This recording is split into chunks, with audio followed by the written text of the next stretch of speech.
Hello, everyone. Welcome back to the Broncos Podcast Network and YouTube for the latest episode of Broncos Now. As always, I'm your host, Sydney Jones. And coming up on today's episode, the Broncos hit the road today to head to Buffalo. We'll hear from head coach Sean Payton for the final time ahead of Monday night's game. Plus, Broncos lead writer Eric Dalala joins the show for a game preview. All that and more coming up.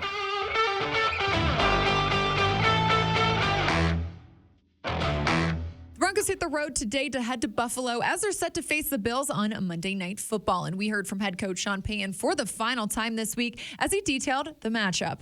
Look, Sean's done a great job there. I talked about him the other day. You know, we go back New York Giants, Dallas Cowboys, New Orleans, Sean's Philly, Carolina. He and Brandon, you know, go there and they build a program. And now these guys are used to winning. And so, you know, the schedule, there's certain things you can't control, but yeah, you've got to win on the road and you've got to beat good teams.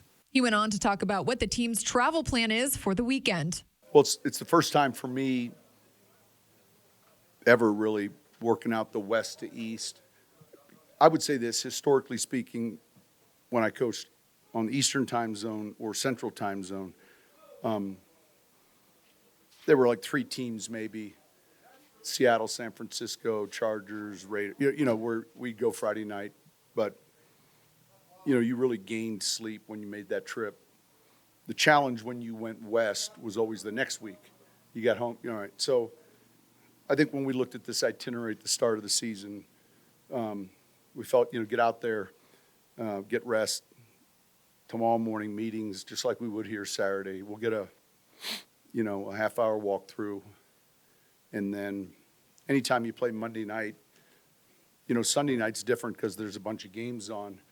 You know, Monday night, your television options while you're at the hotel as a player, you know, are limited. So, again, the focus the following week, our decision to stay, return in the morning, that kind of thing, that's changed over the years, but that was all kind of mapped out. And now it's time to take a look at this week's final injury report. Now joining me here in the Broncos podcast studio is a Broncos lead writer, Eric Dalala. Eric, thanks for joining me for this game preview. You got it, Sid.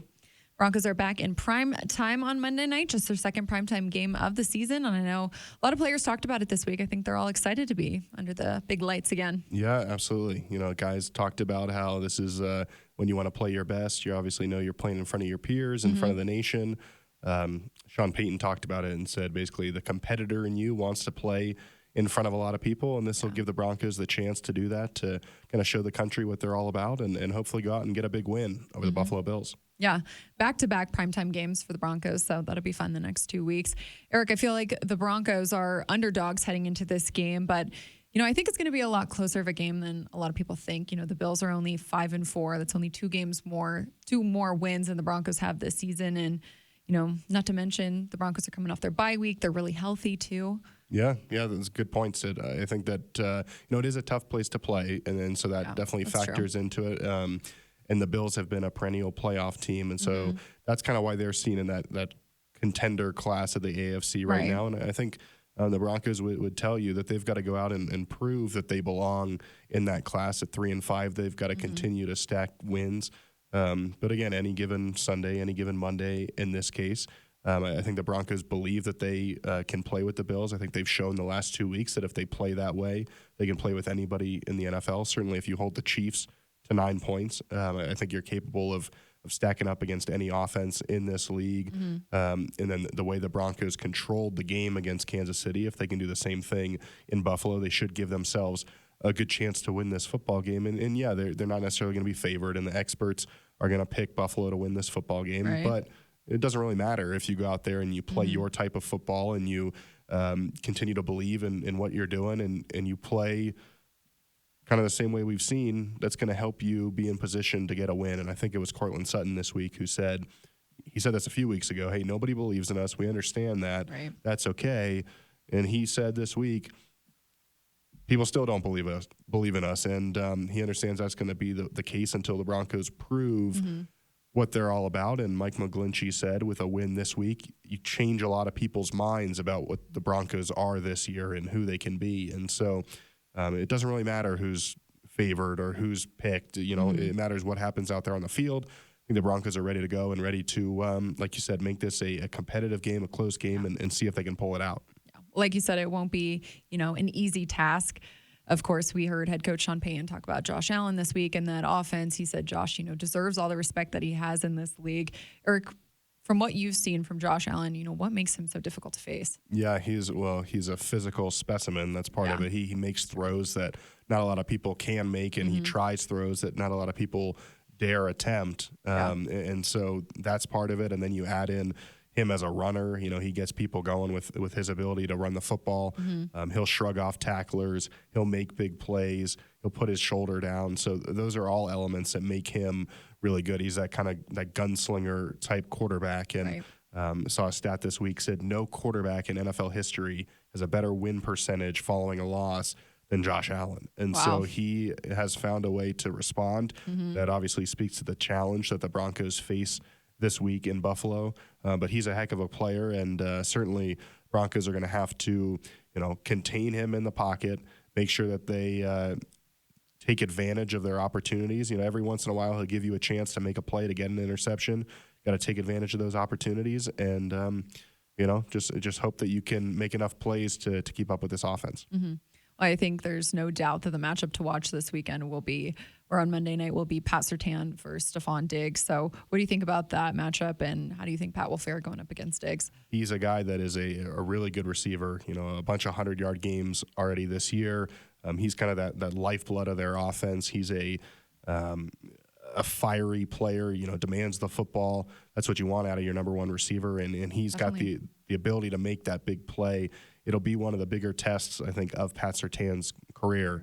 We'll have to see how much he's matched up on him. Is that an every snap thing? Is that most of the game? Do they just kind of leave Surtain on his side? It'll be interesting to see what Vance Joseph's plan is there. But certainly, if Pat Surtain can help slow Stephon Diggs down and you force other people to beat you, I would think that gives the Broncos defense a good chance to find success. But Diggs is a heck of a football player. He's been one of the best receivers in this league for a long time now.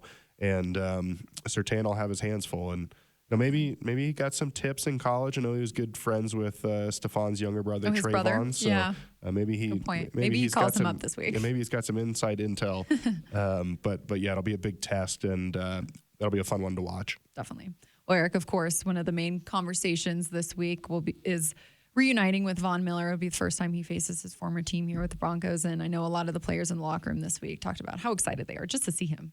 Yeah, Von obviously had an impact on a lot of these guys here.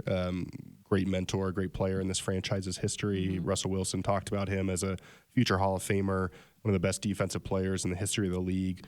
But it's about this week and in this game, and we heard Von say it's not a revenge game or anything like that. But I think the focus is on the wave of edge rushers they have. A lot of different guys there, Gregory Rousseau, a lot of different players that they have. And Mike McGlinchey said this week, you almost don't want to watch too much film on any individual guy because you almost get too weighed down and too bogged down by some of that. And so you've just got to go out there and play football. And as much as we love Von around here, and I'm sure someday he'll be honored and all that good stuff, for sure, you don't want this to be the week where he gets back to form and has a couple of sacks. So hopefully Von's quiet for another week and then, maybe has some more success later this year. Yeah. Eric, you mentioned earlier stacking wins. I know that's also been talked about a lot this week. What do you think is really the key to that, and how does that start on Monday? Yeah, I think part of the exciting thing about this game is you get to see how the Broncos handle success, right? Yeah. They've had 2 wins in a row. They've had good practices. They've made big plays in key moments. They've responded to adversity. Okay, now how do you keep that going and do it week after week after week? And that's tough to do in this league. It's not easy. For sure. We heard a lot of guys talk about that this week, that it requires a certain level of focus and buy-in and belief. I think there's a number of little things from communication, and just being dialed into the small details, winning the turnover battle. Those sorts of things are crucial to keeping a win streak going. But I think you've also got to keep that from a larger sense, that motivation, the hunger of being desperate to get a win. I think you've got to find a way to continue to have that each and every week. And when you do that, I think that's what good teams have. And hopefully the Broncos are able to keep that and find a way to get a win. Yeah. Eric, if they are able to get the win, this will be the first 3-game win streak since the start of the 2021 season. So what do you think a win would really just mean for the rest of the Broncos season here? It'd be a big deal. Yeah. It really would. The way the AFC East is shaping up, you look at Buffalo as maybe a team that is going to be jockeying with some of these other teams for a wild card spot. Mm-hmm. And so it could be that the Broncos need this for a tiebreaker later in the year. And then look at, I think what it would do in terms of confidence, in terms of sending a message to the rest of the league that, hey, one win over the Chiefs, maybe you look at that as a one-off, and any given Sunday, something like that can happen to. Now, if you beat the Bills and you beat 2 contenders back-to-back, you've sent a message that this team has turned the corner, that they're for real, that they're a playoff threat. And so, that's kind of the big picture standpoint of what it means. But then from a concrete standpoint, it raises your playoff chances, obviously. It gets you to 4-5. And, I think about 10% since 1990, about 10% of teams that have started 3-5 have made the playoffs. If you go 3-6, that number obviously drops. And if you go to 4-5, it jumps up to around 17-18%. So it really would help the Broncos' playoff chances. A chance to get back to 500 next week at home against the Vikings and kind of wipe out that 1-5 start. It would be a big jolt to this season, both in terms of what a singular win means in the standings and kind of the message it might send both to this team and to the teams around the league. Definitely. I think it's going to be a really fun matchup on Monday night. I'm excited. I'm excited it'll be a fun too. game. Yeah. I think it'll be close in the fourth quarter.